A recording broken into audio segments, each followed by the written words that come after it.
Film की शुरुआत एक फ्लैशबैक से होती है जिसमें एना नाम की एक बच्ची दिखती है।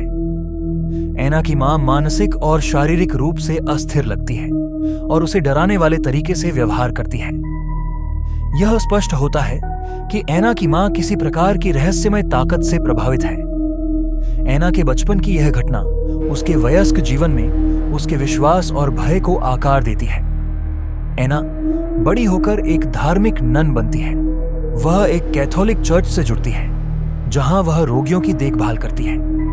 एना को लगता है कि वह शैतान से प्रभावित लोगों की मदद करने के लिए बनाई गई है। चर्च और अस्पताल का शांत वातावरण, एना के विश्वास की गहराई। एना को पता चलता है कि चर्च में एक गुप्त स्कूल है जहां पादरी और अन्य लोग भूत प्रेत और शैतानी ताकतों का सामना करने का प्रशिक्षण लेते हैं। हालांकि यह स्कूल ननों के लिए नहीं है। एना की रुचि बढ़ जाती है। एना को विश्वास है कि वह इन मामलों में मदद कर सकती है, लेकिन पादरी उसकी क्षमताओं पर संदेह करते हैं। एक छोटी बच्ची नतालिया को अस्पताल लाया जाता है।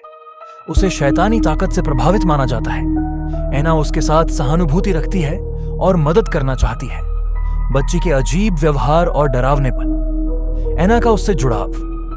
एना गुप्त रूप से शैतान के खिलाफ प्रशिक्षण लेना शुरू करती है।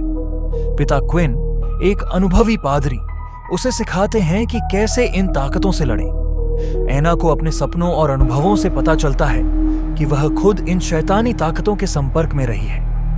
पिता क्विन एना को चेतावनी देते हैं कि उसके पास गहरी आत्मा है जो शैतान को आकर्षित कर सकती है। एना को पता चलता है कि नतालिया और अन्य पीड़ितों के मामले उसके अपने अतीत से जुड़े हैं। शैतान एना के परिवार से संबंधित है और उसकी मां का प्रभाव अब भी एना पर पड़ रहा है। एना के अतीत के दृश्यों का इंटरकट, नतालिया के मामले की गंभीरता बढ़ती है। एना शैतान का सामना करती है। वह अपनी मां की यादों और शैतान के भयावह हमलों से जूझती है।